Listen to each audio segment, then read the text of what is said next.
Okay. All right. So this is working. This is working. It seems to be working very well right now.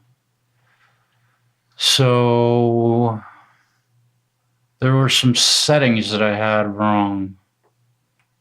That's interesting. Wow. And I went back to an old version of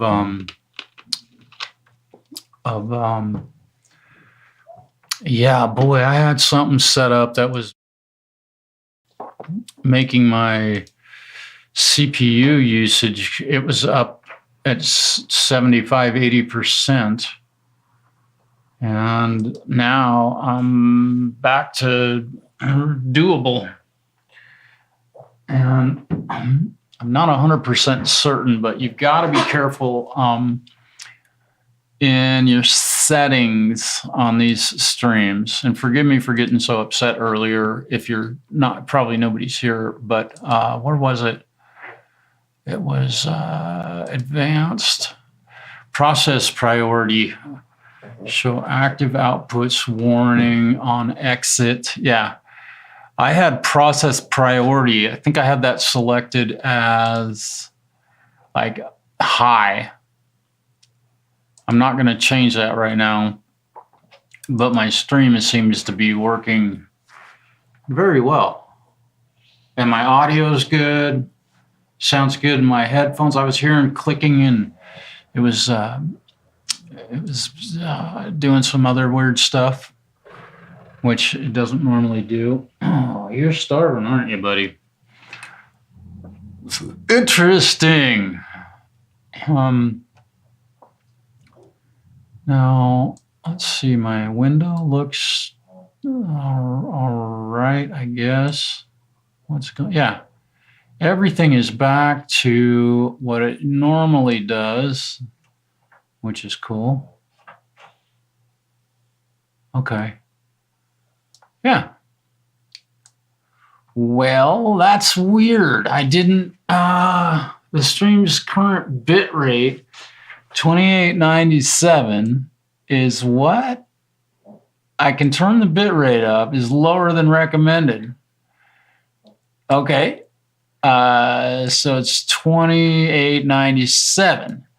Well, let's go in here and let's go to, what is it? No, it's output bitrate. I'm going to make that. I just learned the other night that this will really mess stuff up, but let me apply that and we'll hit OK. I don't want to mess this up again. Dag nabbit.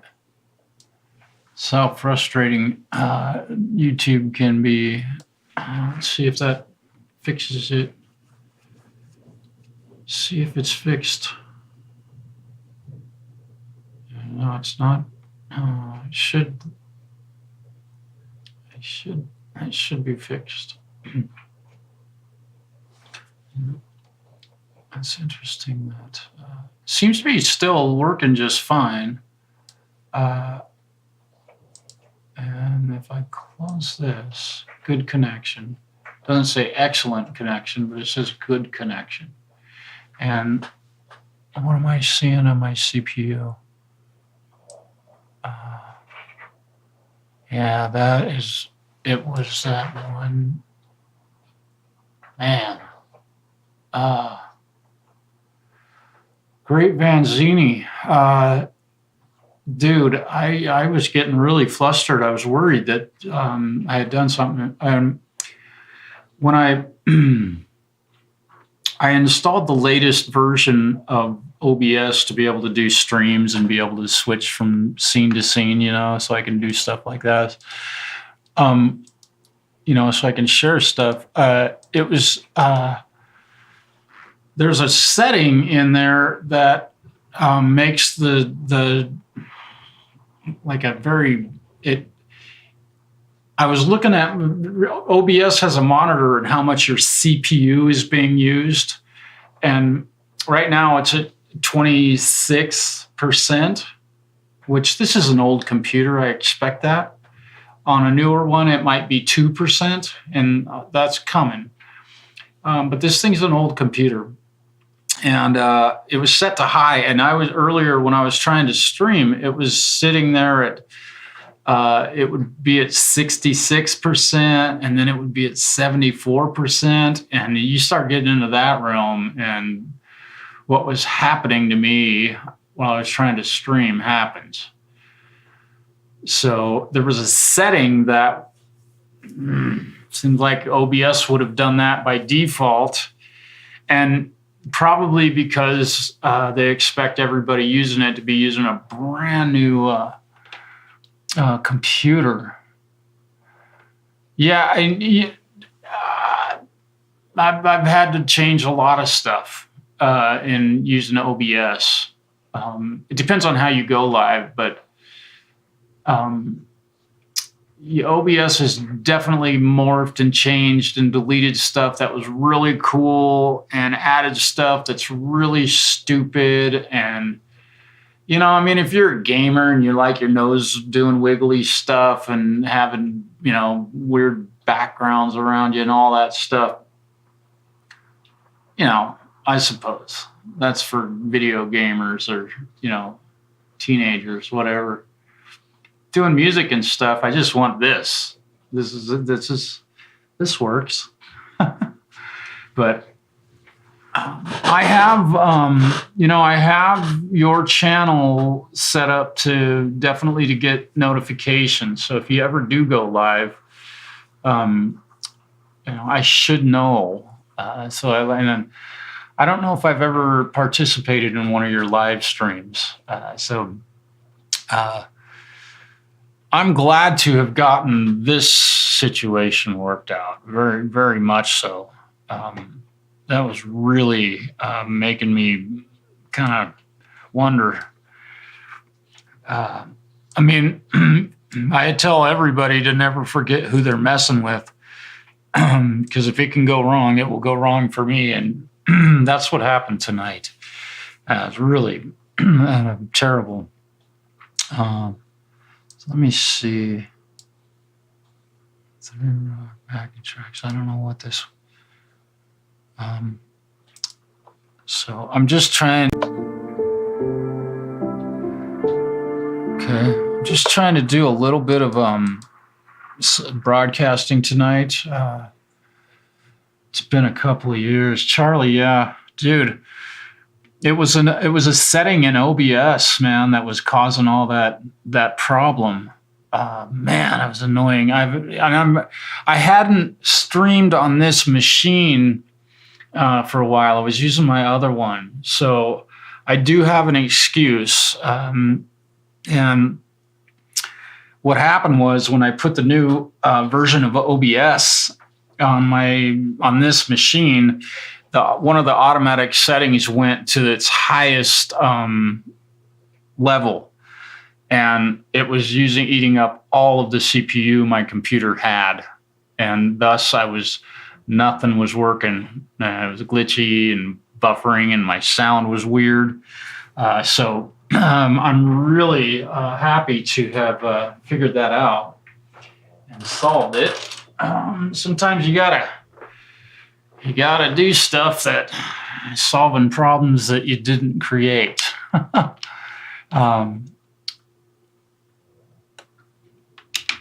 Charlie, that's exactly what I did on this machine.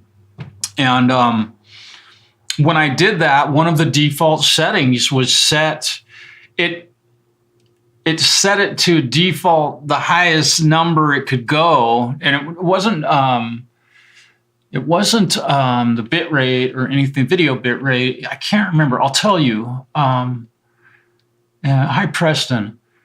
I'll tell you what the setting was. So pay attention to this one. It's on the advanced setting. When I installed the version 30.0.2, on the advanced settings, so you go to your settings and go to advanced. When I opened it up, the process the general setting, process priority was set to high.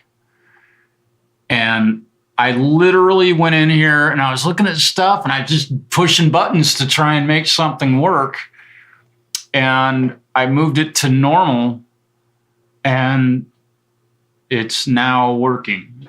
So be careful with that setting.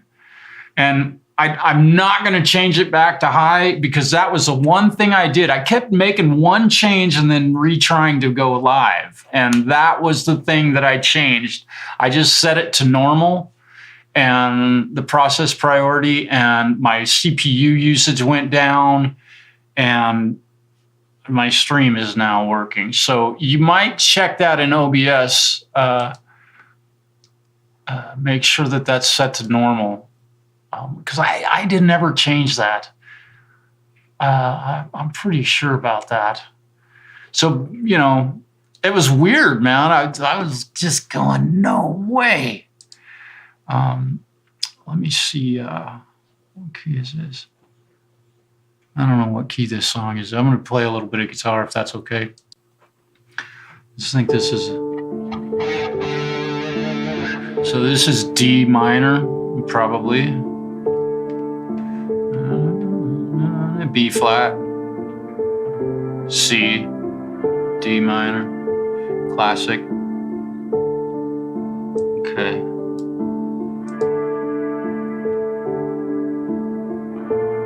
Okay. I like this. This is cool.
Okay, cool. This is all sounding good. Seems like stuff's working good for me. I like it. Yeah, the Charlie, you guys, yeah, it's good, cool. You guys, that setting, really, that was the one thing I changed in my settings. Thank you, Charlie. I appreciate that. And Great Vanzini, thank you. That was the one thing I changed that let this stream come back to life and let me actually see it and work, man. It bogged my entire system down. But also, you guys keep in mind that this computer is 10 years old. It does have 32 gigs of RAM, which I think it probably worked just fine without having, I don't think it would work any better if I only had 16 gigs of RAM. It's got a very old processor in it. I can't even upgrade to Windows 11. So, if you have a faster computer than me, you might be just fine with that. I can't tell you. But that setting was definitely one that really ran me for a loop. Let's see. Do I still have my one? Yeah, I do. Oh, that was nice. I love my Strat, because if that had been my Les Paul, we would have broken a Les Paul tonight. And by the way, that title was kind of clickbait, I suppose.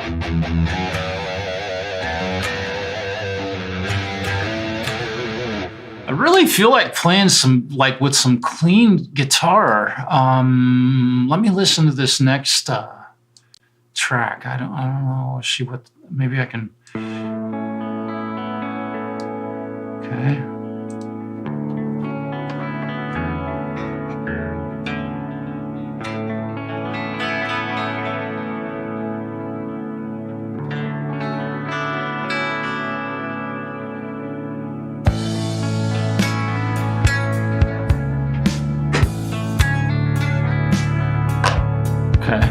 Got to make this amp a little bit louder.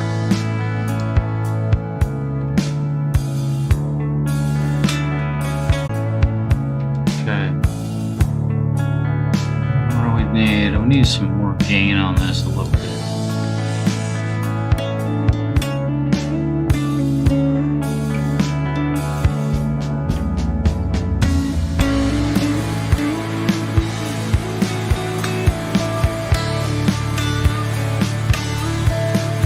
So we got to get heavy.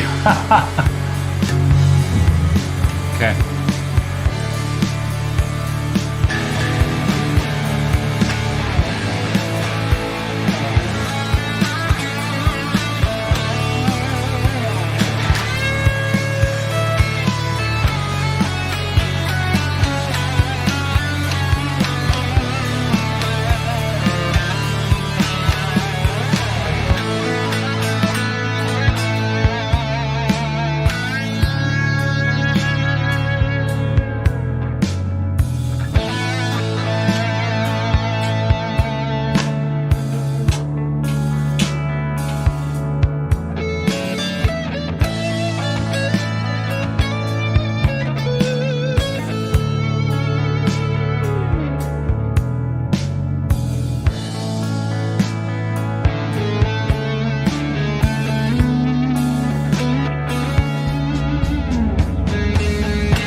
tune that time. That was kind of fun. Cool. Let's stop that. I don't know what this one. These are all kind of ballady type backing tracks. I like it though. Had to get a little playing in. Yours is 12 years old. Yeah. Yeah, I get it, man. This one could be that old. It really, this computer could be 12 years old. I don't know. It was a gift from a very good friend of mine who knows, and he's still using one. Hello, Falcro. How we doing, brother?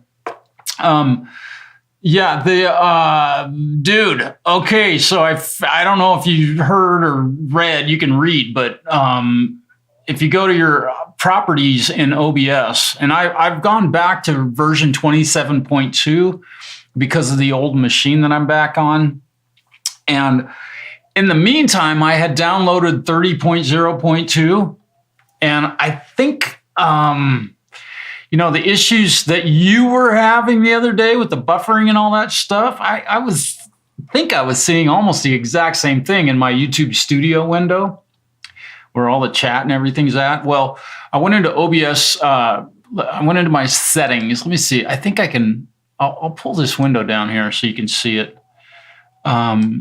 Let's do this. Here we go. Come on. Oh, it won't let me change the scene while I'm doing that. Okay, let's see. Okay, so I got to close that. I want to show you. Let's see, where are we at? Here we go. Okay, now let me close this. Now I think if I grab my settings and grab this window and drag it down, yeah, there it is. Okay, so in the advanced settings, process priority, this was selected at high, and i7 series chip and 32 gig memory. Yeah. I have one that's about a year newer than that, but it's been a piece of shit from the day I bought it. And I've talked a lot about it, but they're still trying to make it work after a year and a half. And some of you helped pay for that thing, and I'm really grateful for that. If you sent me money when my home burned down. So I'm really doing my best. Yeah, dude, you ain't kidding. That's a pretty monster right there. That's a good computer. And your streams have been really virtually flawless. I haven't been there when you've had any problems, but this window right here, and when I downloaded version 30.2 on this machine, it set this, I can only assume, but I think that it by default set this to high. And set to normal. Okay. Well, mine was set to high. And the moment I switched that, I set it to normal and went live, my streaming problem was solved. So I'm just, fair warning, be careful about that. If you're having this problems, you can, that could be it. I'm not saying, I don't know how that got changed. I don't remember ever changing that. Show active outputs, warning on exit. Yeah, okay. Yeah, I don't need that. Yeah, so just be careful of that. Oh, that's cool, Charlie. I also, I don't have nearly that much storage. I can tell you that right now. But I did literally just yesterday got a new 1 terabyte hard drive, solid state drive. And so now I've got a whole bunch of room to record and do video work and such. And I got that because I was hoping that new computer would work, but it's not yet. So I get to mail that off. I'm hoping that I'll get the box tomorrow. And they're taking care of shipping and all of it. So, and I'm going to what I did, just kind of keep you aware. I don't know if I'll have I may have that computer back by the time, if I have company over the New Year's weekend. We'll just leave it at that. I don't know if I'll have that new computer here or not. But I'm hoping that I do, and I'm hoping that it works. Because I also have, yeah,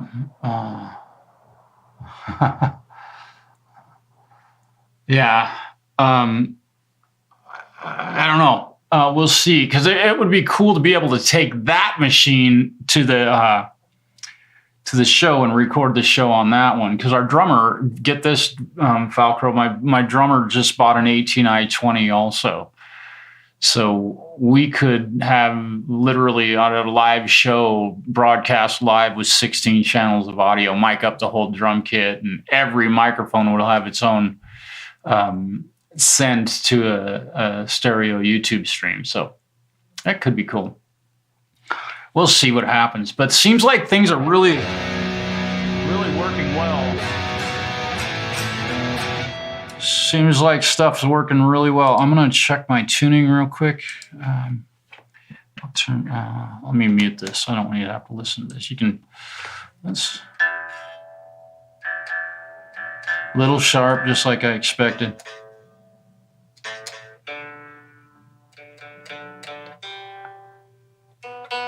So I put Les Paul in the title. I might as well play one, right? At 29,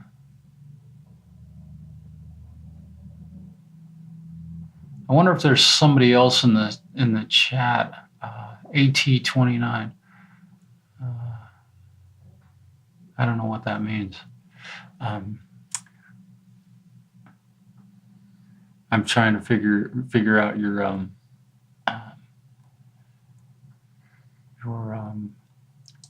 code language, Mr. Vanzini.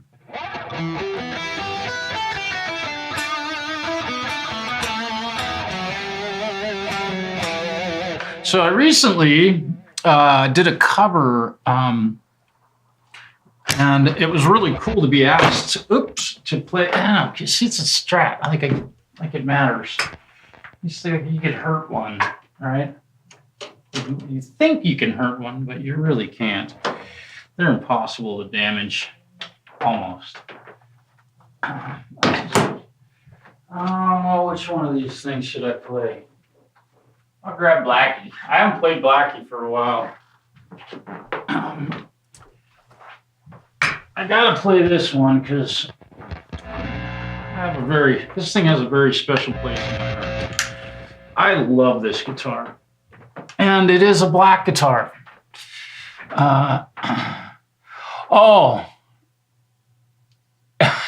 AT29. Okay. Yeah. Okay. I get the.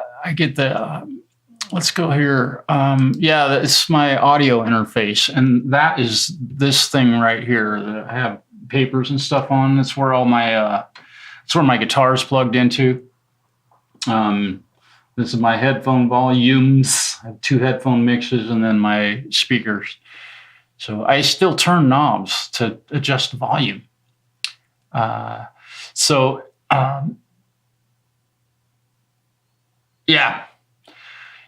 anymore, I'll tell you that if you can find a second generation 18i20, it has 8 microphone input, 8 analog inputs. So every input doubles as a guitar cable. So I could plug a guitar into any input on this thing and it'll work. I'm only using, I only use 2 when I'm live streaming, but I have 1, 2, 3, 4, 5, 6. I have 7.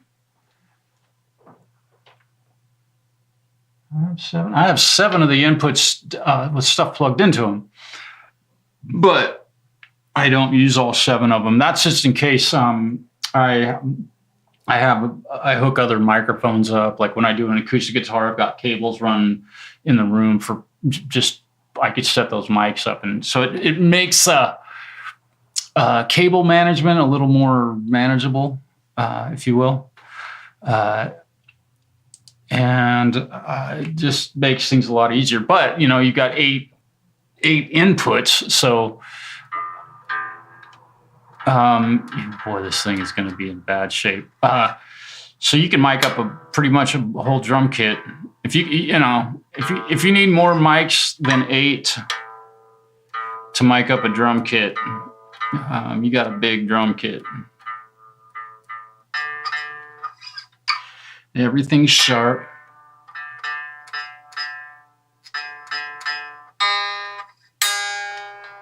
It's been cold here. I can't think of the last time I played that. Yeah, the Focusrite stuff, man. They are. I've owned Focusrite equipment. In fact, you want to know the truth?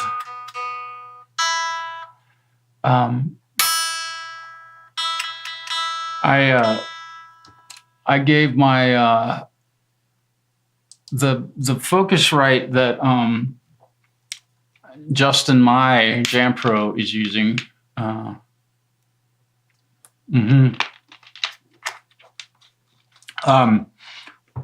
Is my original Focusrite. It's a Focusrite Sapphire Pro 40, and it actually has FireWire output, right? I don't know if anybody remembers FireWire.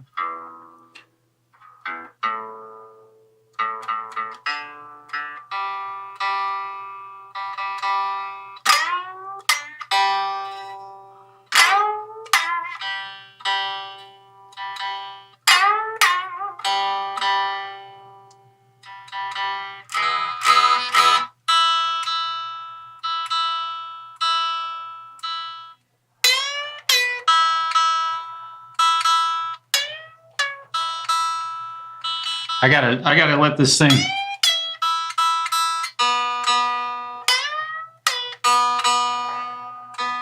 Haven't played this for a while. I'm gonna abuse it for a moment before I actually play anything with it.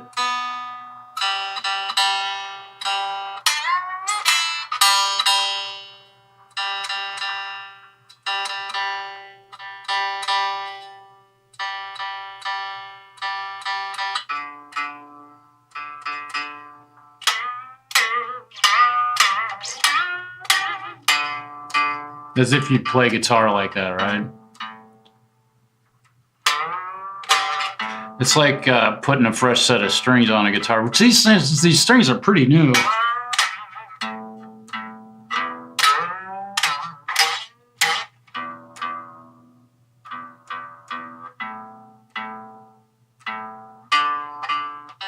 I know I'm being kind of a dumbass at tuning this thing up, but these things are notorious, and I have not played this guitar for a while. I don't want to get going wacky out of tune.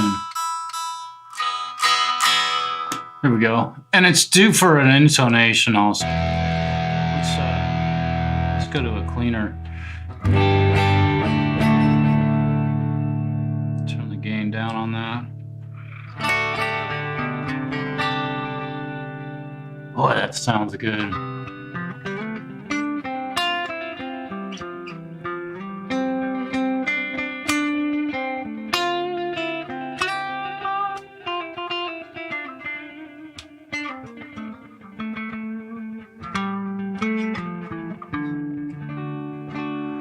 Bought the Focusrite 3rd gen. What was it? Like a 2i2 or something?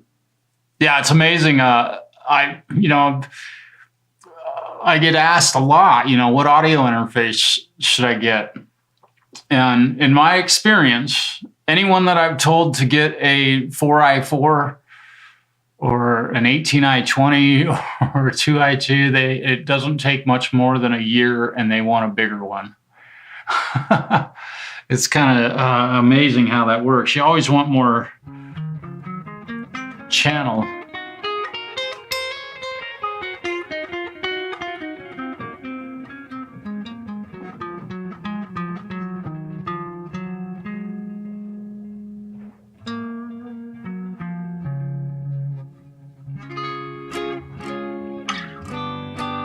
Yeah, this thing needs an intonation adjustment for sure. Yeah, 2i2. Yeah, you immediately realize, oh crap, I can have a microphone and a guitar plugged into it. You're like, stuck.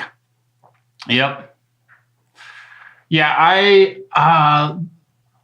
the first interface I ever owned, I believe, was a Focusrite, but it was back in, I think I bought that thing in 1997. And it was just one that mounted in a computer tower. It was just basically a sound card. Yeah, MIDI. Yeah, you got everything going. It was just a 2-channel audio interface, but it also had a SPDIF in. So what I could do, if I had a mixing board I had a mixing board with a SPDIF out. So I could get, and I think at that point in time, the SPDIF on that board would only send 2 channels, but that gave me 4 tracks of audio that I could run into a 2 analog input audio interface. So I had ultimately a 4i4. And I was running, back in that day, I was running, Cool Edit Pro, yeah.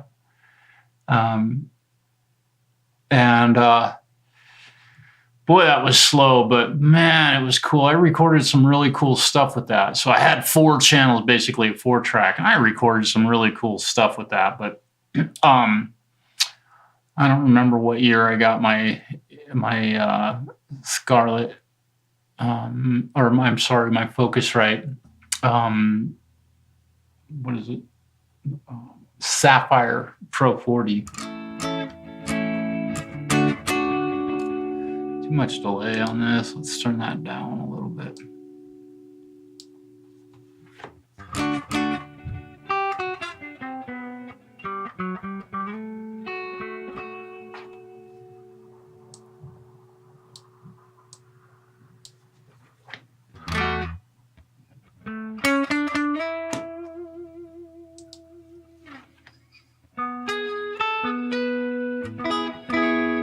So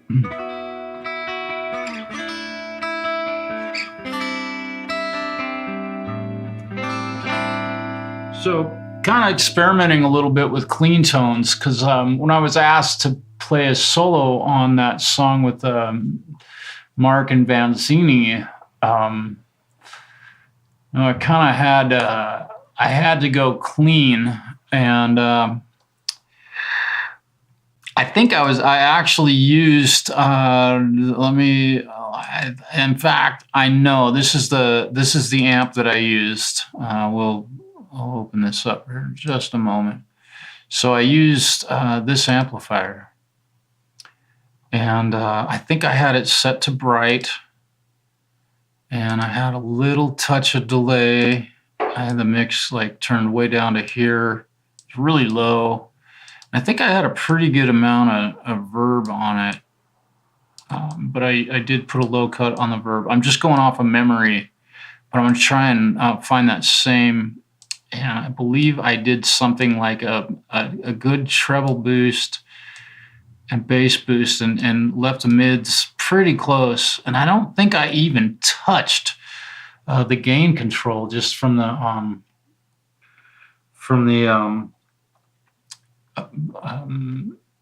the default clean tone.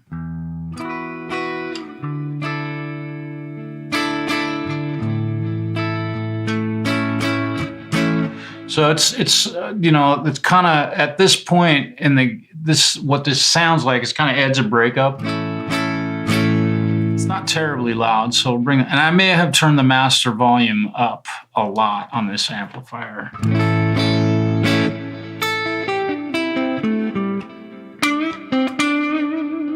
Let me see. I didn't have that much delay on it, so yeah, I remember it.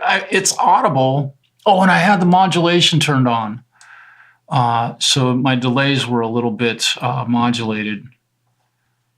But not heavily.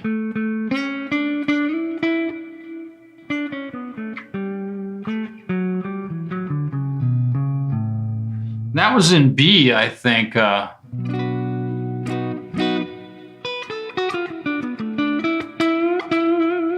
I never used the bridge pickup. I had it always on the neck. And then I did the old, what Eric Clapton calls the woman tone.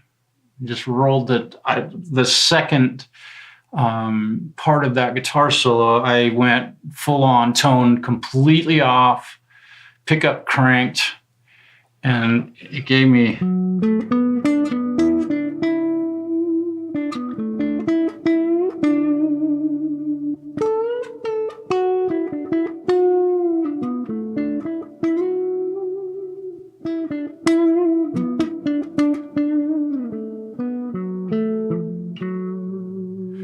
Yeah.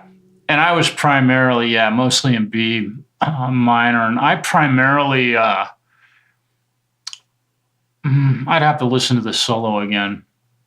And, it's interesting because I just sat down. I played through it once and just kind of feel it out. And I got about halfway through playing through the song and I just pushed record. And I think I recorded 2 passes, and the second pass is what ended up on that recording. Yeah, and I loved having that.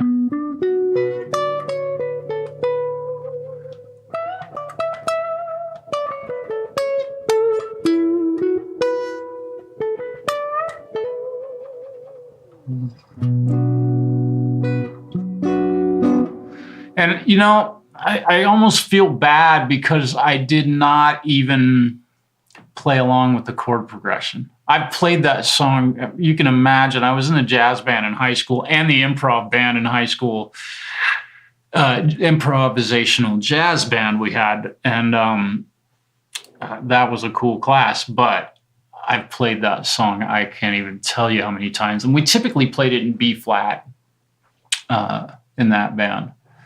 Which on that song, if you're playing a solo, it really doesn't matter. It's just you can go cut loose with the blues scale, But no major thirds. Amazing what the difference is.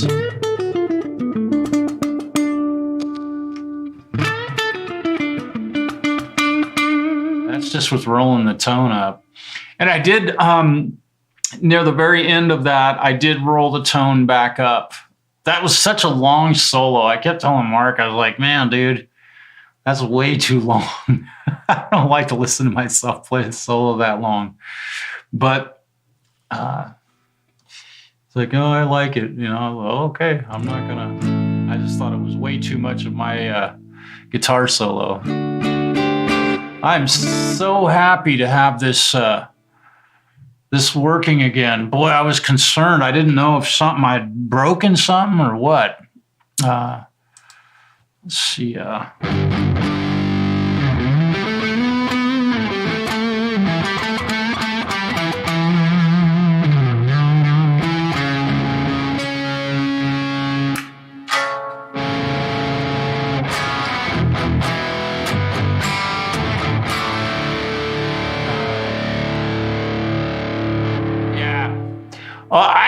I asked, like, dude, ask somebody to play a piano. Put a piano solo, a keyboard solo. Yeah.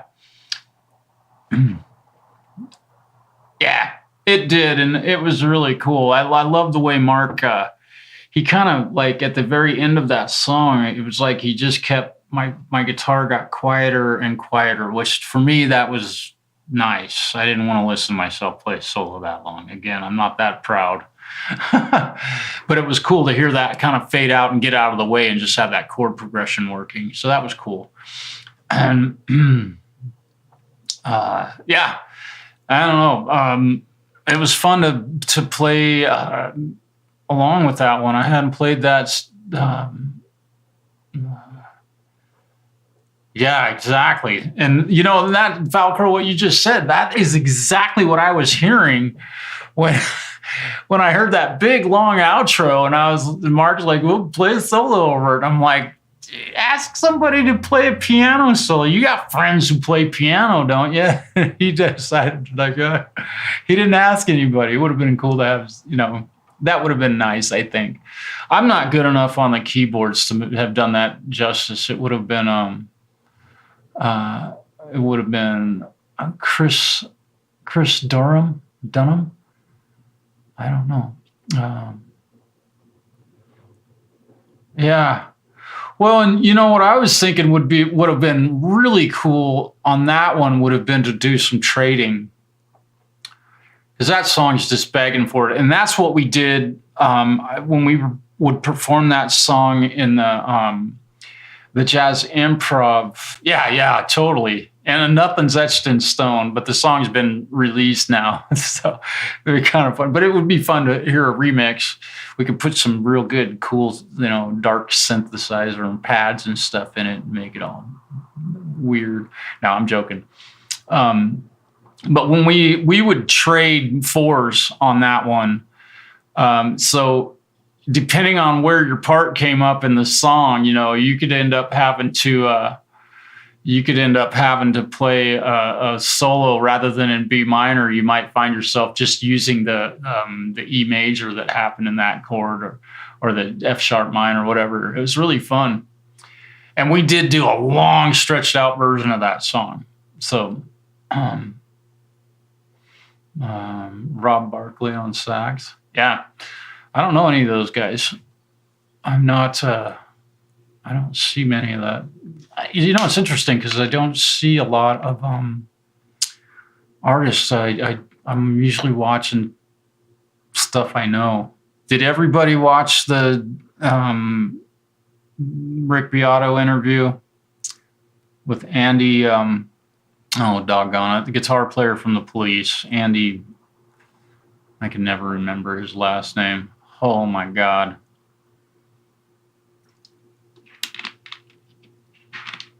Oh, really? Okay. Okay. I didn't realize that.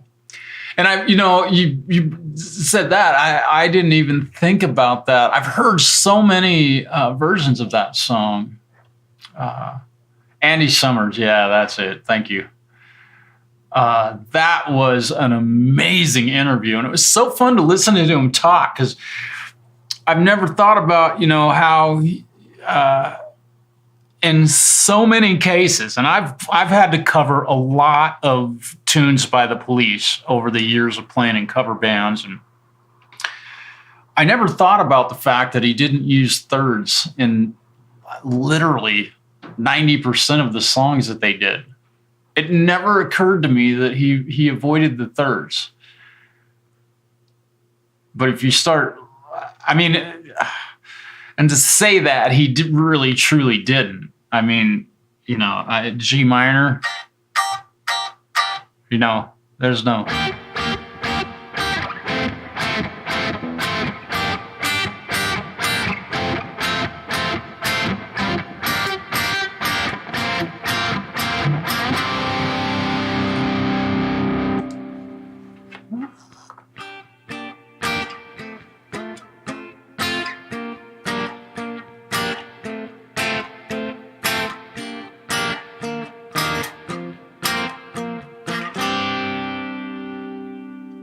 Right? He did use thirds in that one. But even over that no third in the sus4 chord, he avoided them.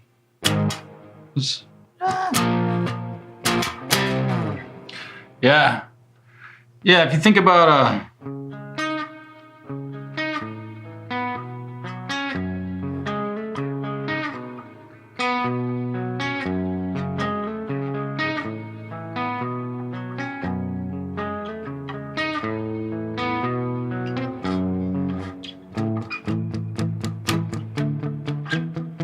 not one single third in any of those chords. And that's probably the biggest, in fact, it is the biggest song that they ever wrote, the most successful song. And he didn't play any thirds at all. And the chord progression, he didn't play any of those. None of them were defined. Yeah. it was really cool to listen to him talk and how he got where he got. And I gotta wonder if that dude wasn't born into a pretty wealthy family.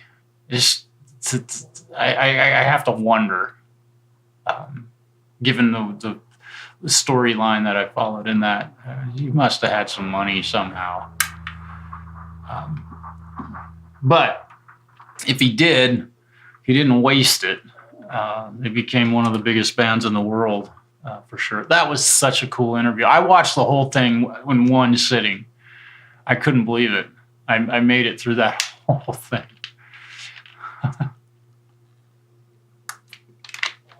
Let me see if I can find something interesting to play along with. I don't have any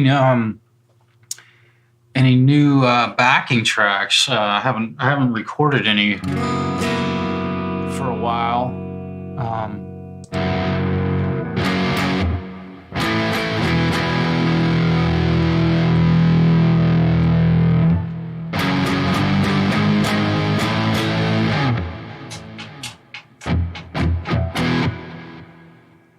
Okay.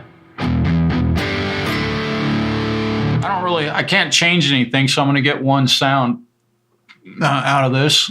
Let me, I'm not going to be able to, other than my pickups.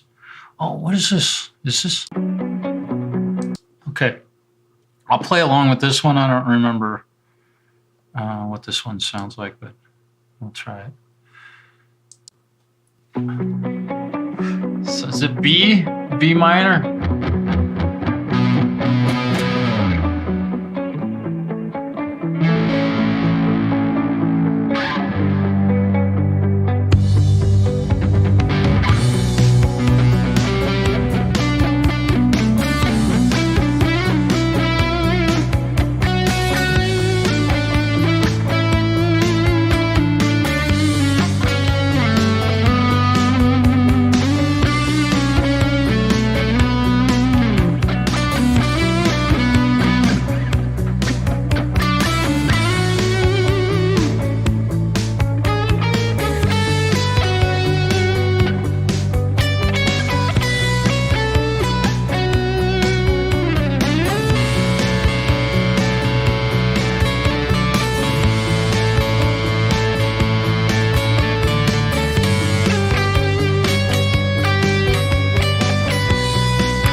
That was fun. I haven't played a solo on the old Les Paul for a while. Let's see how see if she's still in tune. A little bit of.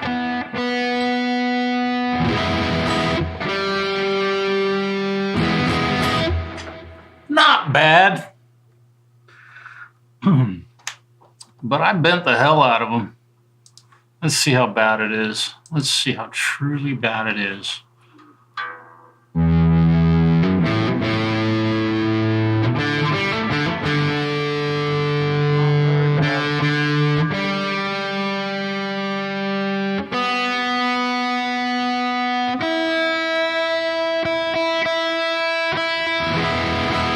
Not bad. Not bad. Ah, Reaper. There you go.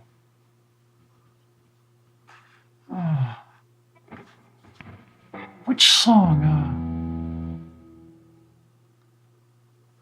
Oh, I'm So Lonesome. Yeah. That is a great old song.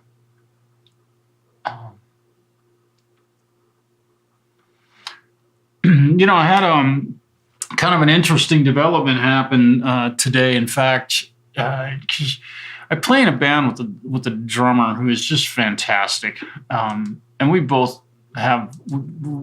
fighting very similar battles with life. But today we were conversing back and forth in a text message, and we're talking about recording, and he's really getting excited because he got his 18i20 set up and got it working, and he's working with Studio One, I think, is the software he's running, his DAW. And he's thought about switching, but he doesn't really want to learn how to use a new DAW. So I was like, he's like, man, I got all this stuff set up and I'm not writing anything and blah, blah, blah. Typical what a lot of us do when we're not writing, feeling bad. So I was like, dude, I got 25 things I've recorded. I'll send you a couple of them and, let me know if you want to work on one, and I'll send you a track that I don't have drums on. I sent him the track with my program drums just to give him an idea of the attitude that I wanted the drummer to have on the songs. And he listened to one and he was like, damn, I would love to put drums on that. So we'll see what comes of that. I'll see if an actual drummer actually does record something and send it to me. That would be really super cool. To have Crangus, hello. I missed you, man. That would be really super cool because I've been so terribly disappointed in being told by drummers, or drummers telling other people, yeah, I'll do it. And then I never, ever, ever get anything. I don't know why that is. I mean, if you got a drum kit that's all set up and mic'd up and all you got to do is record a drum part to a song, good Lord, how hard is that?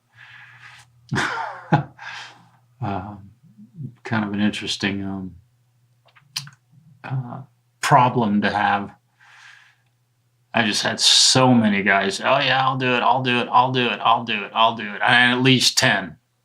I've had one drummer. I shouldn't say no drummer has ever. I've had one drummer send me a track that was usable. So come on, drummers. Francis, are you a drummer? If you're a drummer, I've even offered to pay dudes and they still got nothing. It's funny. Come on, guys.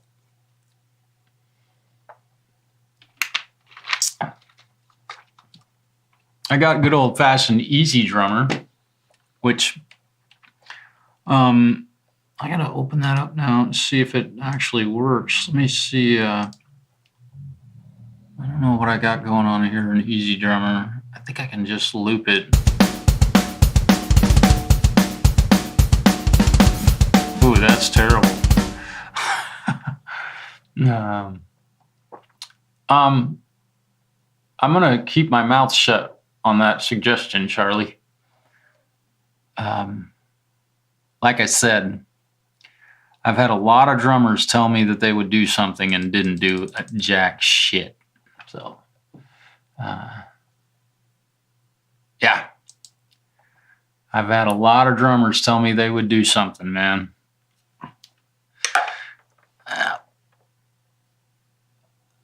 Let me find a basic rock drum beat. Oh, that's terrible. Oh, the tempo is like 221. Let's go 135. Just so we're not.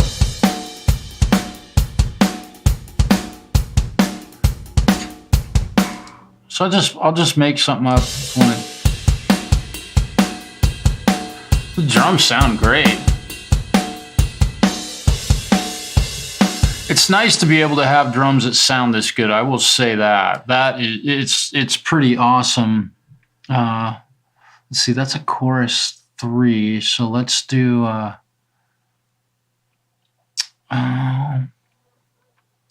chorus 1. Do I have a chorus 4? There we go. We can maybe we'll try something here.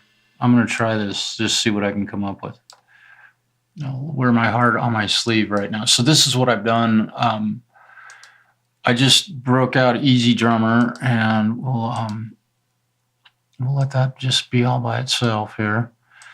And so what it'll do is it'll loop, and I can just play along with it. Let me see what my guitar tone's doing here. So we're kind of heavy. Well, let me just see what happens. This is tempo is 135. Oh, wait. Let me, I gotta mute that backing track. Let me do that. Oops. Amateur hour here. Let me go back to 0. There we go. Okay, let's kind of groove.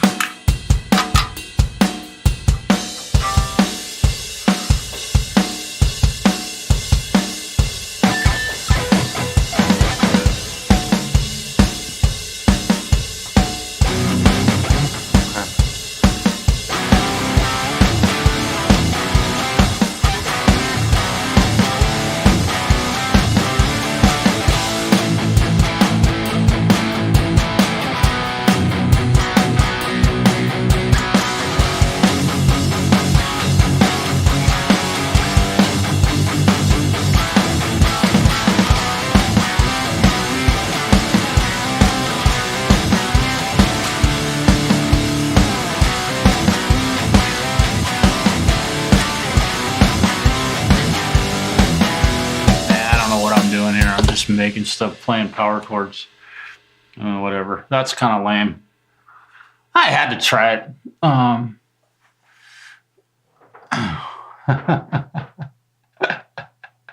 Yep. Yeah, I know. And I like Easy Drummer, man. These things, they sound, I mean, listen to that good drummer. Dude, just crushing it. It's full on stereo.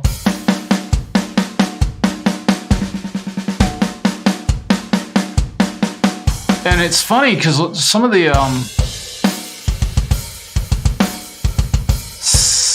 the songs that I've recorded started by listening to one of these drum patterns, and it just inspired me to compose something. Play at 1,000 BPM. Watch this. Be careful what you ask for. Okay, so here's my BPM up here. Let's go 1,000. Ready? 1,000. It's official. All right, and this will play at 1,000 BPM. You ready? Here we go.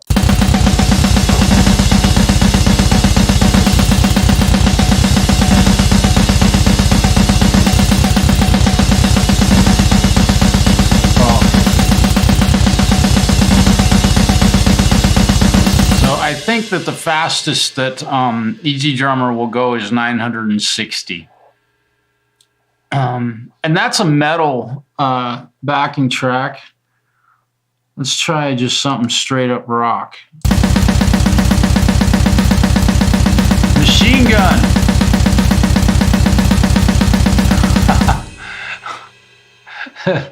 How's that? But that's I don't know why I can't make it 1,000. It won't let me do 1,000. 1,000. That's is that 10,000? Did I type 10,000? Yes, I did type 10,000. I don't want 10,000. I want 1,000. Let's try it. Let's see if it does it. Yeah, it'll only go up. Oh, so that's 1,000 BPM, dude. I'm gonna jam with that.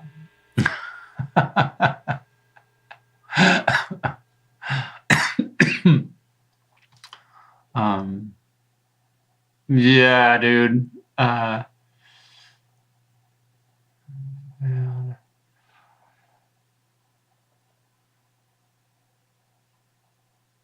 It's what one traction band.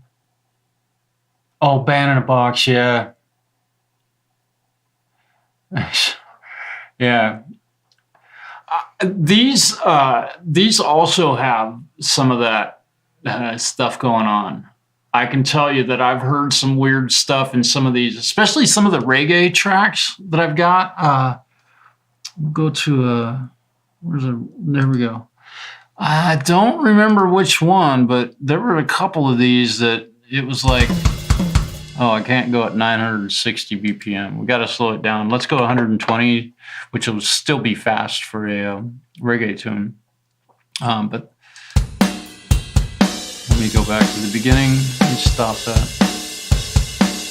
It's starting right in the middle of a drum beat kind of sucks.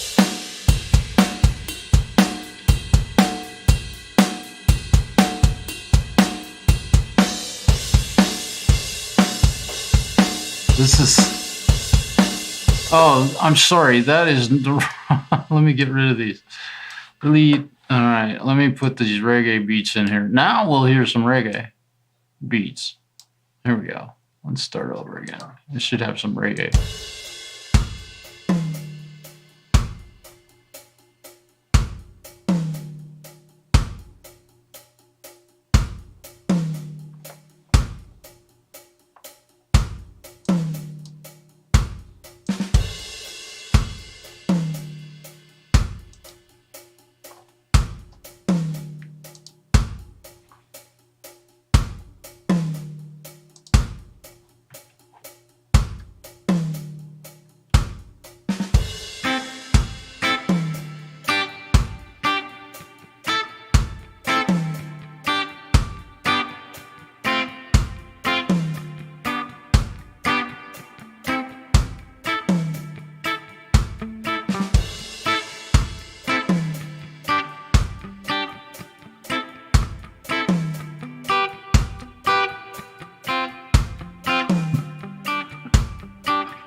That's funny.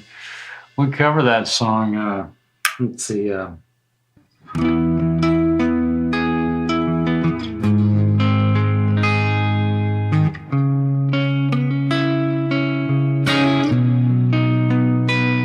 Right?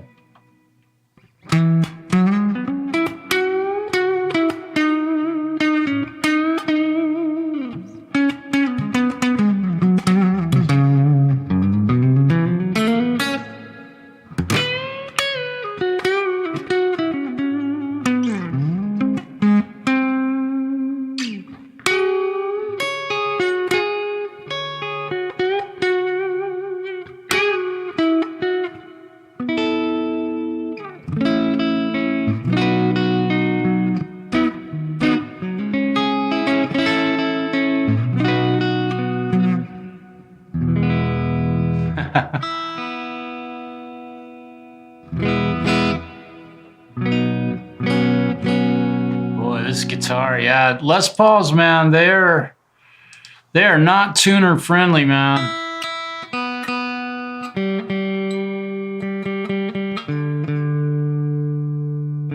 This does not stay in tune as well as my Strat, not at all. Of course, I really haven't played this guitar for quite a long time.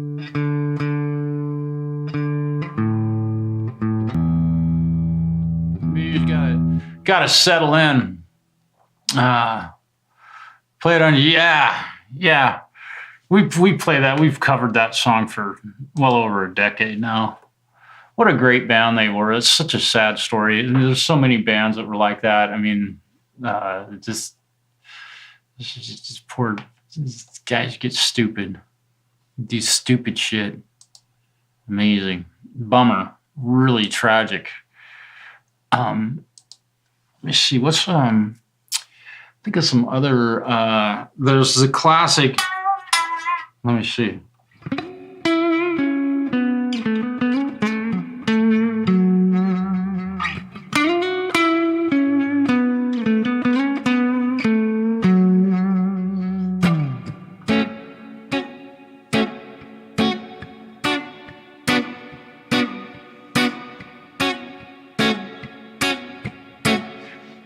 Reggae, one of the simplest guitar musics ever.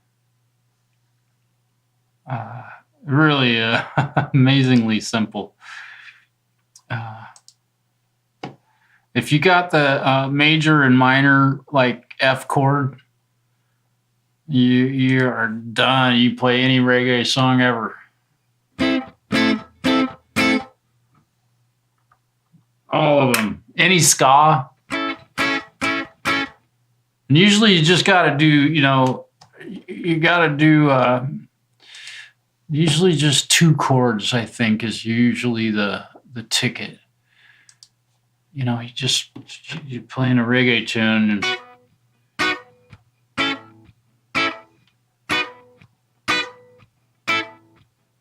and then start singing about smoking weed and peace and love and joy and the ocean.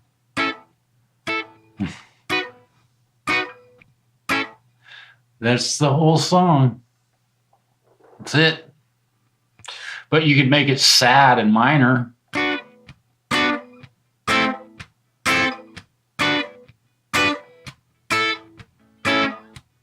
Right?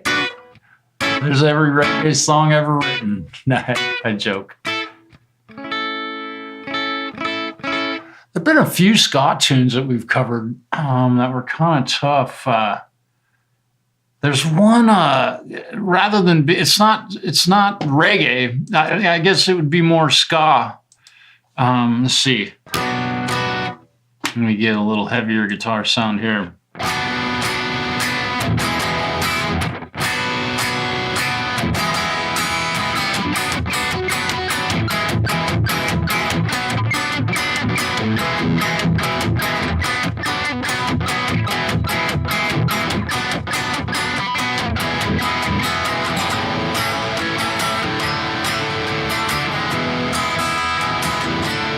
Time Bomb. That's kind of a fun one.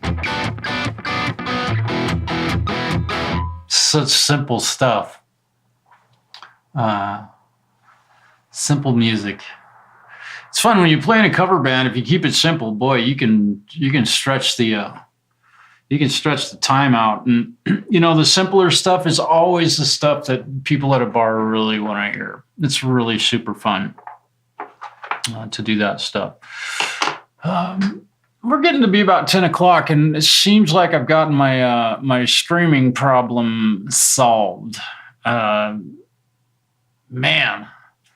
I wish that wouldn't happen, but I don't know how it happened. So I appreciate you guys hanging with me. Great Vanzini. It was great to visit with you and hear a little bit about yourself and Charlie. I hope you have a really great day tomorrow. Hope everybody does. Man, I got busy. Just a little details about, I don't come home and talk about work because there's never anybody to talk to. But I I would love to have somebody to talk to when I come home. Does anybody else want that or hope for that?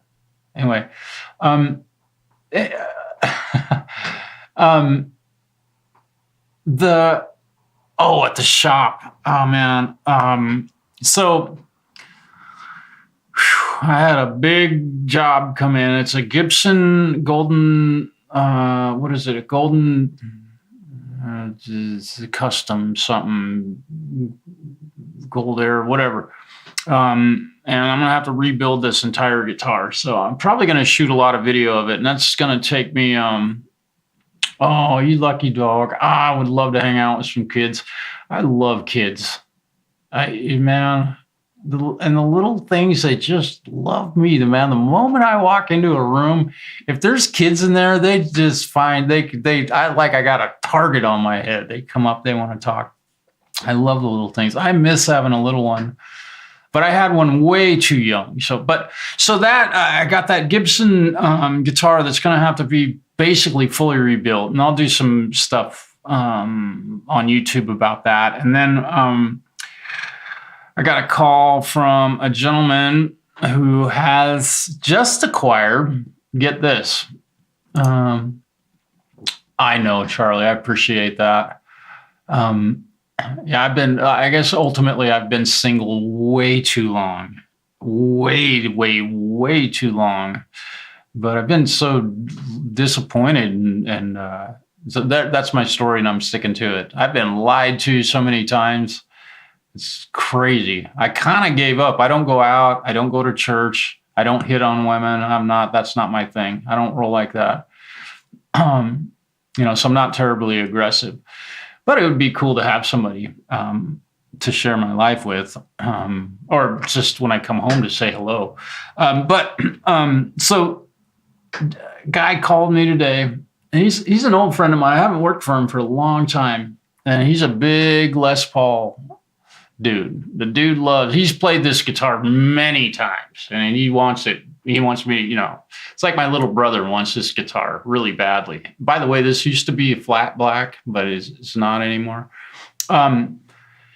He just acquired, I believe it's a 1974 Gibson custom shop Les Paul. And we all know who's made one of those extremely famous. Thus, those guitars are highly sought after. So, you know how much. Look up a 1974 Les Paul Custom and see how much they sell for. So that one's going to be coming in because it's got some issues with a machine head or two. And he ultimately wants a good setup done on it. With the guitar of that value, of course I wouldn't, with the guitar of that value, I would never do anything to it well, he's one of them for sure. I don't think his was a 74 though. This one, the guy I was thinking of is who owned one and played one famously was Randy Rhoads. And I think it was a 74 Les Paul Custom that he was playing. And I could be wrong about the date on that, but there's one of them but yeah, Frampton also. But his is a Les Paul standard, basically just like this, but it's white, that same white color that the one that Randy Rhoads famously played. There's photos of him all over the place playing that guitar. So my friend of mine got one of those. So I'm going to get to have that in my hands before too long. So that'll be cool. But, I work on very expensive guitars a lot. So, it's funny because I was talking with him about this guitar today, and he literally has not had it very long. And he's like, man, I'm walking around on eggshells around that thing. It's like, it's so careful with it. And I just had to laugh. I'm like, dude, it's an instrument. Just play it. I mean, be careful. And that's what I told him, for me, because he's nervous about even bringing it to me. And I'm like, dude, I work on a $70,000 telly shit twice a month. If I dropped it, it's like I don't get nervous. I just get careful, extremely careful. So it's fun to be able to work on instruments like that. And I only own one that's very valuable, really. These Les Pauls, I could probably get $2,500 for them if I wanted to sell them. Maybe more on that red one over there. Where is it? Right there, someplace. Yeah. And I probably get $3,000 for. But the Electric 12 over there is the one that's pretty. Take better care. Yeah. If you're going to buy a collectible guitar and it's really highly valuable and all that stuff, I mean, what are you going to do with it? You put it in a case, or are you going to play the fucking thing? Excuse the French, but that wasn't French. That was English. Very English. Yeah. Hi. Yeah, I got you. Yeah, I don't own too many guitars that are worth very much because I've been poor my whole life. I've never been able to buy an expensive guitar. And the ones that I have that are worth something, they just got worth something because I've had them for a long time. I'm not getting any younger, right? But, this Les Paul, I bought this in 2012, brand spanking new. You can look up how much these things cost. I'm not going to tell anybody, and I got a really good deal on it because I worked at the guitar shop that it came into. So I paid about half what anybody else would have paid. Otherwise, I never would have bought this thing. Way more money. But I saved and saved and saved. And the only guitar that I've ever bought using any credit at all was the first one I ever bought, which is a Ibanez. It's over there someplace. Where is it? It's the gray one, right next to the SG. You can't see it. I'll switch the camera. That was the only guitar I ever bought with credit. And that was when I just graduated from high school and got that gray one, right in between the Les Paul and the SG. And that thing, I think, was $700 back in 1989 or whatever. So that was a lot of money, man. I just graduated from high school. I was working at a warehouse, and I was playing in a band, and I had a white version of that got stolen. And God, that just pisses me off. That was I loved that white guitar. God, that was crushing to get that guitar stolen.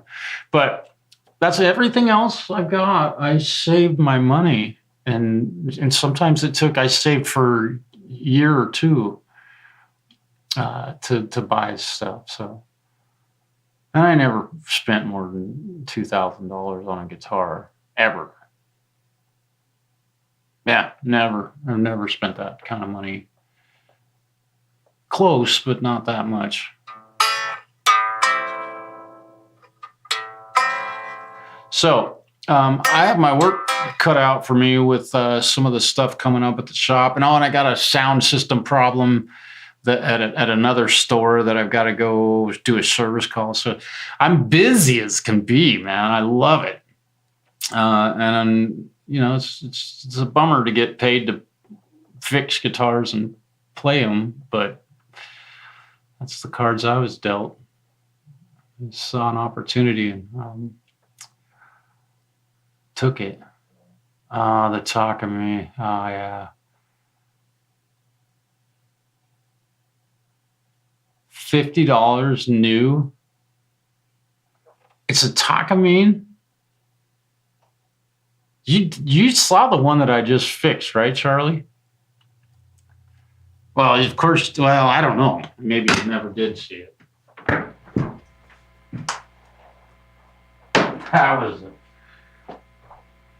That is a cool guitar, and I know you probably can't hear me real well. I'm getting far away, but that Takamine that I just repaired, man, I love those guitars. God, I love Takamine. Taka. Okay. Hi, Zach. Yeah, I'm not familiar with that one. Bought it in 1972. Yeah. Yeah, I don't know if I had to say, I don't know which one's my favorite. I don't know. Yeah, yeah, yeah.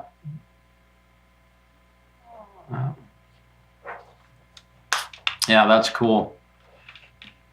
And the guy, I don't know if I should have done a follow up on this. So maybe I already did or said something about it, but that one that the 3-piece Takamine that I had at my shop that I fixed, he brought it back in and had me raise the string action. It settled in and the neck relief stayed right where I left it. It was perfect, but something moved on that thing, or the neck and the string action got a little bit too low.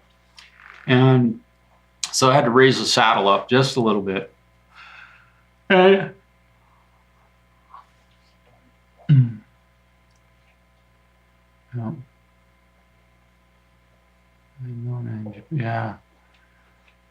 Yeah. That was it, man. He took it home and I just moved it just ever so slightly because I want to keep the action for him really super low. And if I have to shim that saddle, I can shim a saddle in a matter of a couple of minutes. And I don't mind shimming the guitars. It does not have a pickup in it, so it's not an issue. And I generally will glue the shim to the bottom of the saddle if I have to do it. So there's really good contact there. But that was cool to have him bring it in. And of course, he asked me, like, do you have a link to that video that you shot? And then also that song that you recorded. It was really cool that he asked me for that stuff. So he's a really, really nice guy. No, it's just he even brought up the moment that the injury happened to that guitar, and I didn't bring it up. I don't know. I'm never going to bring that up around him again. So I think that the guitar probably has a very, very special spot in his life now. What it's been through. And, you know, I'm trying to think. I have never, aside from my Gibson SG, I have never really had any kind of major injury to a guitar, which that would be a subject, that would be a great subject for an online group meeting and have guys talk about the guitars that maybe they, you can't remove your comment. You know, I noticed that on one too. I thought that I couldn't remove one also on I don't remember what stream. I spelled something wrong and I didn't want it. It looked dumb. So, hey Tim, hello man, good to see you. Hope you're doing really good. I haven't seen you for quite a spell. It's been a minute. I was having some streaming issues this afternoon. I was just going to go live and break a Les Paul, but I decided not to break it. I just played it. But, yeah, color code. Oh. Huh. Let me see. I can see the post. If I click on it, I can remove it. I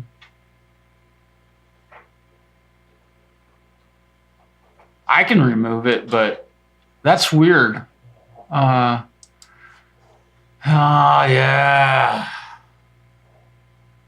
Yeah. That's funny because, yeah, I'm not sure why you can't remove posts. I haven't made any changes that I'm aware of. You might, you might, if somebody else is doing a live stream right now, Preston, if you know somebody else is doing that, or if you're involved in another one, I would ask that you go like make a post and see if you can remove it from their stream, just to test the water. I don't know. We're gonna figure this stuff out. You did, yeah. YouTube has, yeah. YouTube took my subscription away from you. Yeah, well, that's all right. Yeah, if you don't watch videos from a channel, you usually lose the subscription. But I've never had any. It's funny because I've heard. I was going to hang up here a little bit ago, but now I've got some new subject matter coming on, and it's kind of fun. I have never lost a subscriber. You can remove your comments. Okay, Vanzini, you can, but Preston can't. Huh. Wow. Yeah, I don't know. Yeah, YouTube has been weird. There's several people that I still can't see. And it's puzzling, but I miss seeing Anti-Ad-Jack, because he says some really funny shit sometimes, and I hear people going, ha ha, I see people after refresh. Like, oh, that was it. Okay. I got yeah. Okay. Exactly. Yeah. That's good. Okay, yeah, that's cool. And I didn't realize that. And you know, I've tried that on other chats where I couldn't see. I knew Anti-At-Jack was in the stream because other people would tag him, right? And I'm like, God damn it, I can't see what he's saying. And it's so frustrating. I don't know if I know, Preston, you can't see KVK, right? Am I correct? You can't see Clayton? Maybe you can now?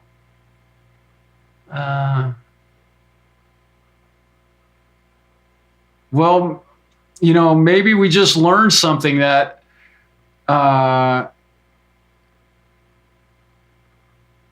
right, sorry. Yep. KVK, yeah, you can't see him. Yeah, so it's annoying because he posts some good stuff, and he was here at my stream tonight earlier, but I couldn't really do anything. I was having that streaming problem, the problem with OBS anyway. You still can't, yeah. I don't know how long that's been. I'm hoping, because I couldn't see JamPro, so I honestly think that something more so than you don't see KVK either. Jacked out. Oh my God, Tim. Huh. Well,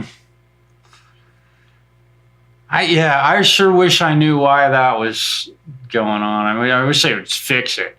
But you know, if you do a search on Google or even on YouTube about, you know, why can't I see certain users on YouTube, there are literally thousands upon thousands of people that have the exact same problem, and I've never seen a solve for it. Yeah. He was here earlier tonight, but he's probably left. Let's see. Yeah, there's just a few of us here right now. So I don't know. Yeah. Can't type on them or respond to him if he somehow types on my vids. Yeah, God, yeah. I had the same thing going on with JamPro. So I don't know what setting it would have to be changed in order to fix that. And, you know, in all honesty, It could be. I mean, I know I've pissed a lot of people off because I'm way too honest about shit. I know that I rub people the wrong way, and that's just how I am, and I'm not afraid to say what I feel and what I think about something. But I don't know if maybe at some point that I said something or did something that Jam Pros blocked me or said, no, I don't want to see his channel. I don't know. Or maybe anti-Adjack. I don't know. I mean, it's interesting. Yeah. Yeah, it's a strange situation. It's really a bummer that has happened, but we're not alone, dude. And obviously Texas Jack, Tim can't see other people. And so, we're not alone. And what the other thing is that there are people that probably can't see other people that they don't even know they can't see them. But I personally know of 2 people that I have not been able to see I wasn't able to see. And, Preston, what's even stranger than that is that, Zach, good for you, brother. What's even stranger than that is that it was about a month and a half where I couldn't see Jam Pro, and then all of a sudden, one day, I could see him.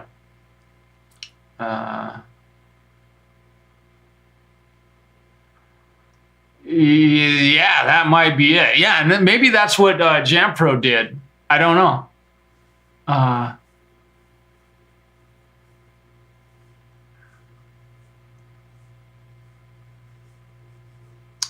I could not tell you, man. Yeah. Yeah.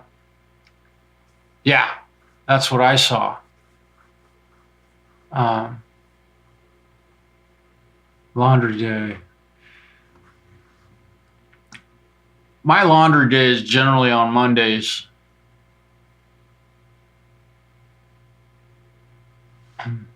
I don't like doing laundry on weekends. We have a lot of families here, and they have a lot of children and such. So I try not to take up the laundry facilities with my stuff. I'm so single, and I have so much free time. I can do laundry whenever I want. That's kind of nice. Yeah. That's weird. I don't know. I can't recall if I've ever been unsubbed from somebody just randomly on YouTube. I mean, I have literally thousands upon thousands of channels I've subbed to. Yeah. Yeah.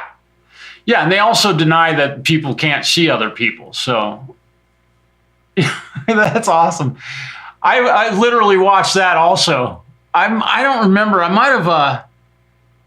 That's weird, because I played that. I think I was talking with Mark, and maybe it was a chat I had with Mark and Justin, and I sent that link. I was like, "Remember this shit, man?"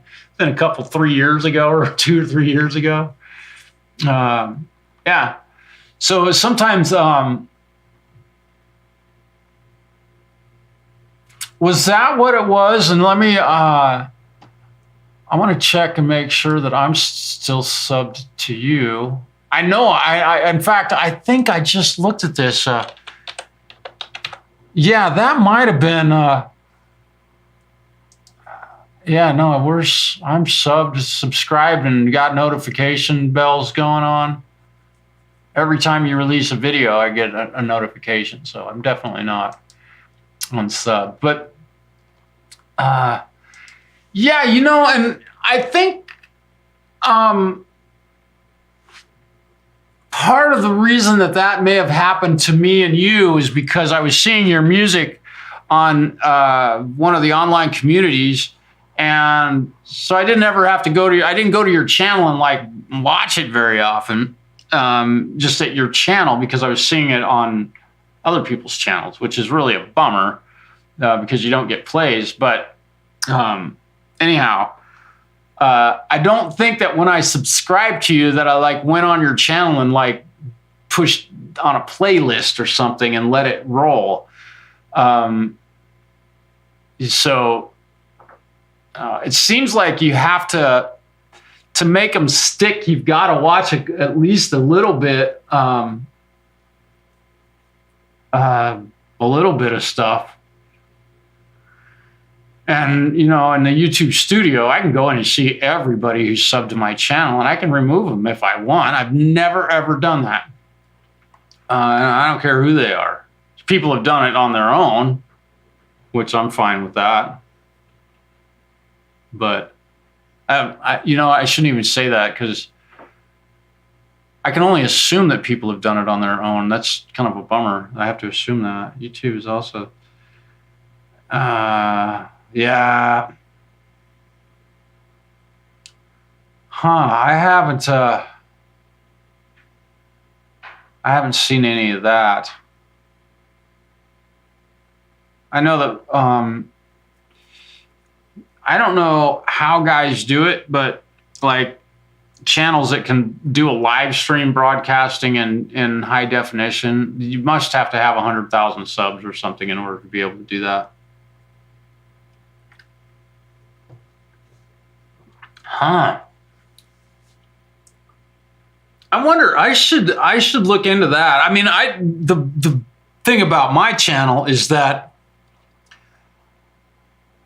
I would say 99% of the videos that are on there are guitar repair videos, which is where my you know, what my channel was basically based on.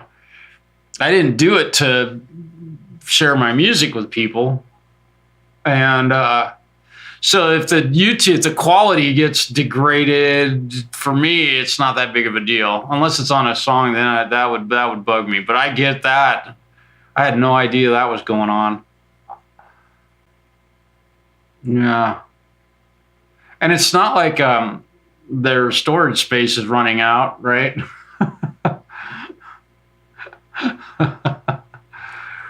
What was how many, I don't remember what the number was, the camera that they're taking photos of deep space, how many billions or trillions of terabytes of memory they had to use to processing power or whatever, billions of terabytes. And we're talking hundreds of billions or hundreds of trillions of terabytes of storage space. Crazy. It's not like YouTube's running out of room to keep high quality videos on there on the internet, right? I can't remember what the number was. There was a photograph of the ladies who put this device together, and they gave the number, and it was monstrous. Like, you can't even comprehend how big it. It's playing at 340p.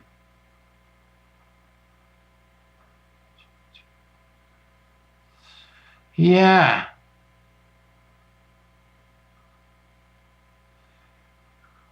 Yeah, I hear you, man. With even at 340, 420 even sucks.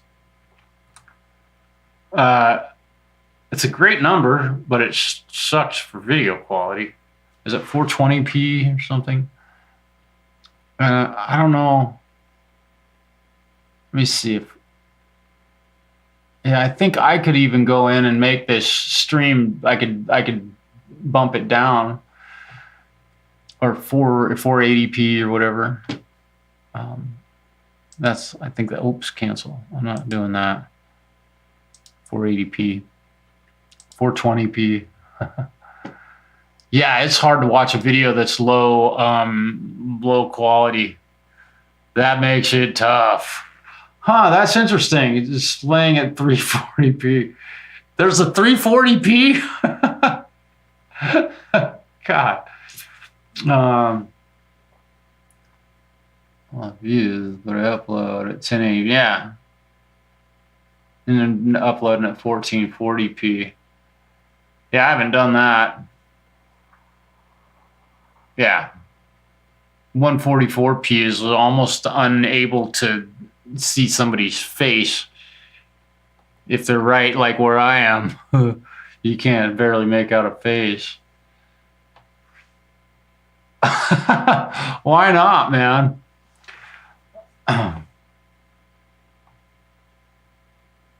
Yeah, you're right. That's true, Preston. Yeah, and that's the thing. You know, if they're music videos, songs that you've released, yeah, that would not be good. I don't know. I don't think I've had anything like that happen to any of my videos. I've never uploaded anything more than 1080p, and even at that, the video quality was not 1080p. Just because I don't shoot anything that high.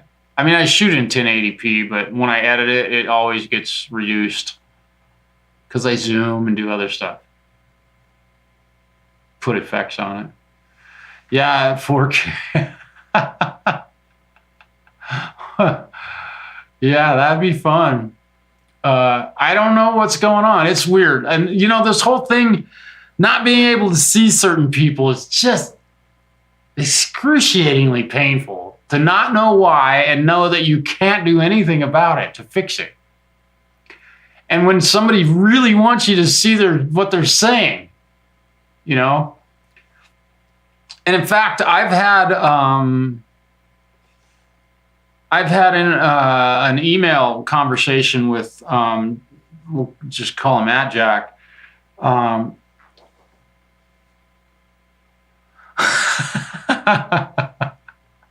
I'll bet. I was gonna say I could just probably change it right here in my. I could. I could make my settings down to.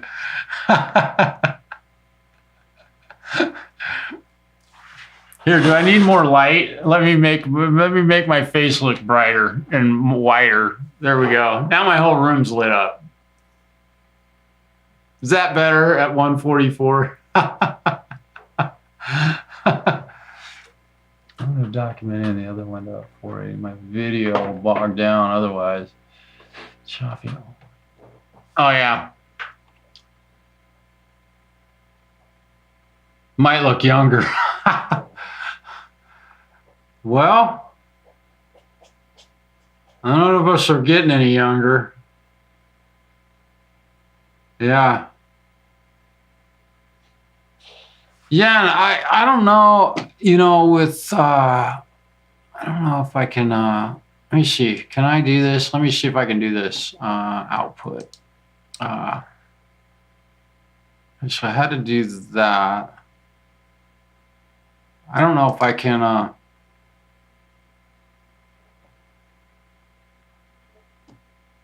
video. Yeah, I can't because my video is active right now. I can't change it, but I could. You'd have to do it before you started the stream, apparently. I don't know if there's a way that I could make that setting change in YouTube Studio. That would be interesting.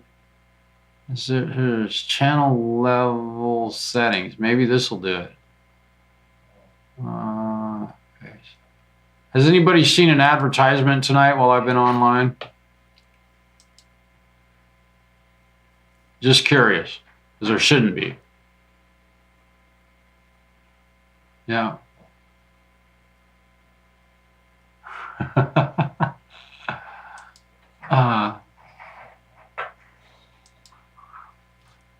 Yeah, and it's funny because having all the video work, because when I was younger, our high school had a video studio that was better than some of the.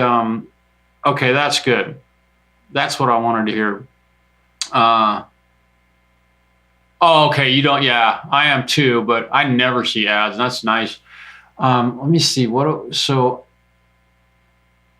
Okay. That's the deal. Okay, what is this? Create highlighted video. Add stream maker. I don't know what that is. What's add stream maker? I should click on this. What was I going to? Oh yeah, our high school had a television studio that was better than most of the news stations in Portland that where I was growing up. So I learned a lot about how to situate people when they're doing an interview. And man, I think, you have to sit people like super close to one another, almost uncomfortably close, because it adds it makes them look like they're 10 feet apart if they're more than about a foot apart.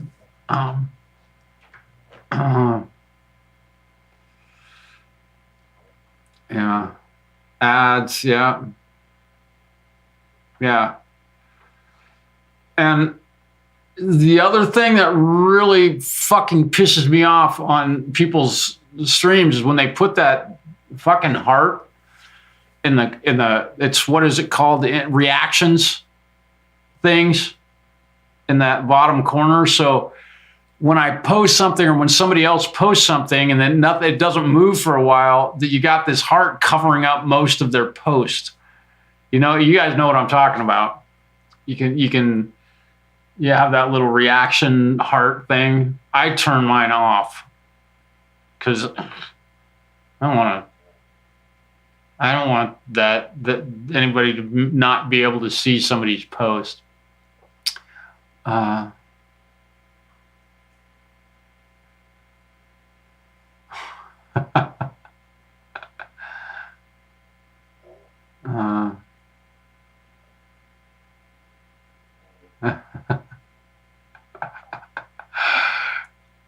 Just say no. One of the greatest drug selling statements in the history of humanity. That statement right there sold more dope than anything else.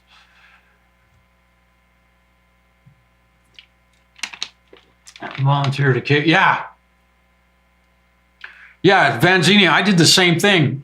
And it was cool because, we had, they had a show called Town Hall in Portland that we could go in, and I ended up being able to be a cameraman on that.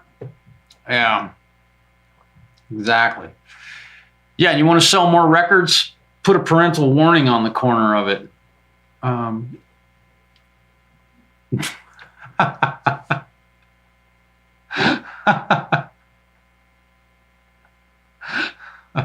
That was quick. Yeah, dare to keep your kids off of drugs. Yep. Yeah, you're absolutely right. It's so funny how all that stuff's just so backfired. I mean, I'd rather not see kids using dope, but boy, dare to keep kids off of drugs helps so many children find them and want to try them. And the whole parental advisory stickers on the records when Twisted Sister, God damn it, I can't remember his name. When he went into to the Senate and he spoke, he's like more educated and more well-spoken than anybody who was an elected official, knew more about all of it than any of them did, and basically shamed them all. He's like, thanks for selling my record so much, it's just all that stuff was just Tipper Gore, exactly. Yeah. God, D. Snyder, there you go. God, I can't, my brain's not working real well. It's too much going on. It was just so hilarious to watch that. And you can still watch the videos of that and you listen to him speak, and his long hair and his eyeliner on, his buddy sitting there in a jean jacket right next to him. Town Hall, yeah, you watched it back in the 80s. You probably saw me on that show at one point in time. I was on that show quite often, actually, in the audience, because I was always at the studio working at the show with the show, and sometimes they wanted to have somebody just be a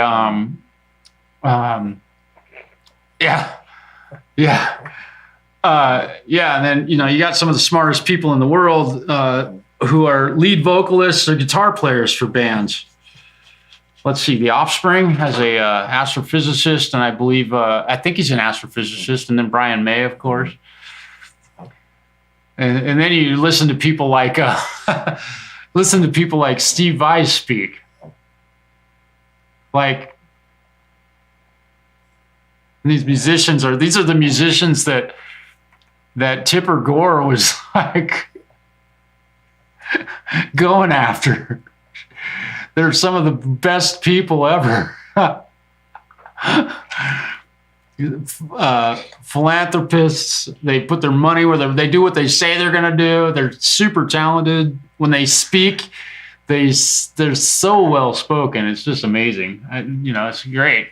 And today I watched it's funny because I watched a really old Gary Howe. Nuno. I don't like Nuno's attitude, but he always comes across as being kind of conceited, but that's just my take on him. But he's also a really good guy. What was I going to say? I watched the Gary Howe or Gary Hoey, an old video, man. It was so funny, man.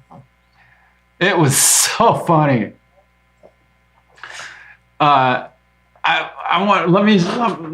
Dude, what are you doing? Right in my fucking, oh, you need to eat, don't you? You're hungry. I'll feed you here soon enough. You got to get down right now. Come on. I'll feed you. We'll eat soon. Oh, it's late. Yeah, you're fucking starving. I'm going to find this video. Let me see if I can find it here. Hang on. I would recommend watching a few minutes of this. Let's see. How can I do this? Oh, I got to make this window a little bit bigger. Okay, where's my history? Come on. There we are. Hang on. I'm going to post this. I hope I can find this. Is it on? Oh, it was Kansas. Oh, I watched Dust in the Wind today. I have a student that wants to learn that song. Give me just a moment here. I'll find it.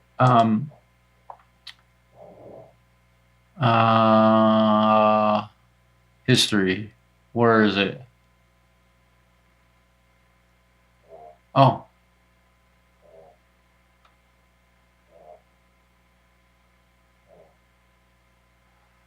Huh. Interesting. Well, I can't find the link to that Gary Hoey. It's really funny. Yeah, he is on a serious diet.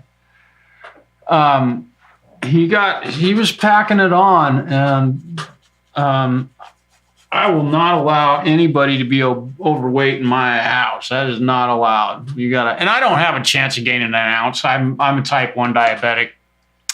So it's easy for me to, say that, but my cat, and the other thing was that, after I took him to the vet suggested that I feed him less than I was actually feeding him. He didn't say he didn't say he was obese or anything like that. He just said, yeah, he's about as big as he should get. You should probably cut it back a little bit. So he gets 2/3 of a cup of food every day. Yeah, I'm talking about you. I know you can hear me. And, he gets 1/3 in the morning and 1/3 of a cup at night. Yeah, that song, man. My student, and he's I don't have the finger picking part of this thing down really right because I'm not a real good.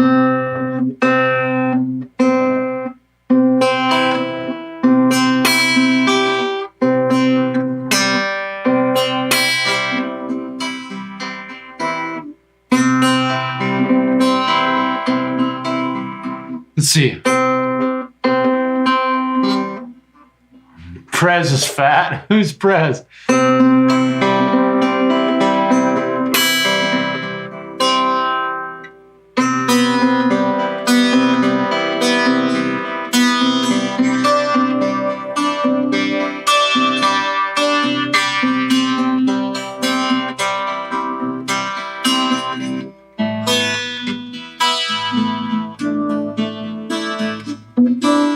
I don't remember how to play that song.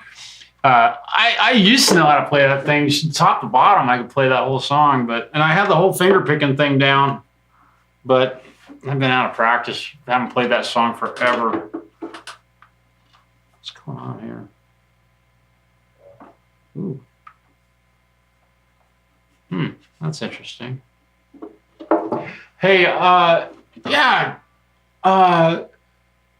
Tim, have a good night, man. I appreciate you stopping in. It's great to see you again. We haven't had a talk for a while, but I don't know. We're both kind of going different directions.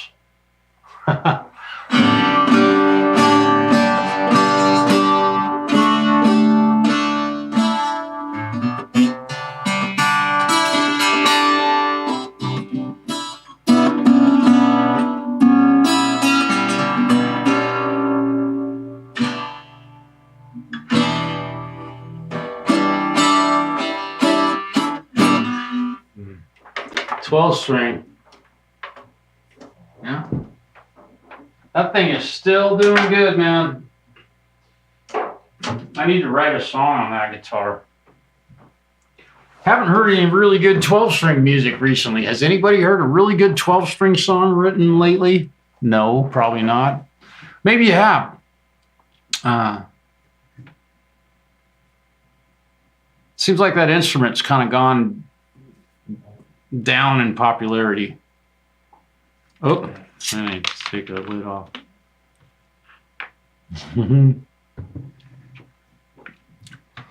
All right, fellas, I'm going to get going. I got to feed Fred, and I got to have a snack. I'm going to have to go to bed before too much longer.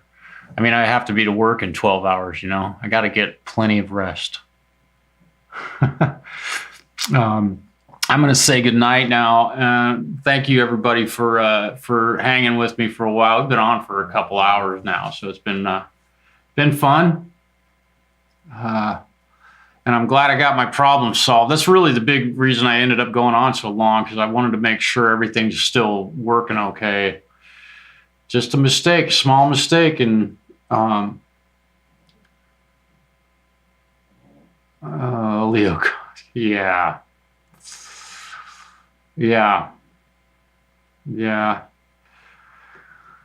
Thanks for being here, Preston. It was nice to hang out with everybody. Great Vanzini, Zach, Tim, Cranges, thank you for hanging with us tonight.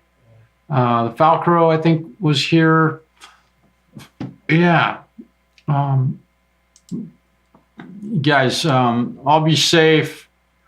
Have a really wonderful evening.